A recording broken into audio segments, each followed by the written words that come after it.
अस्सलाम वालेकुम जी। ये एक भाई ने क्वेश्चन किया है कि हमारे पास जो है एक सर्कल है, तो उसका हम रेडियस जो है वो किस तरह फाइंड कर सकते हैं।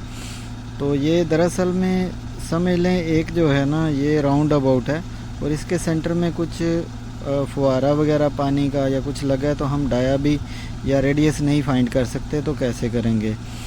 तो आपने क्या करना है, यहाँ से लेके ऐसे मीटर गोल गोल यहाँ पे रखते जाना है और इसका पेरीमीटर जिसको मुहीत कहते हैं ये वाला ये नाप लेना है।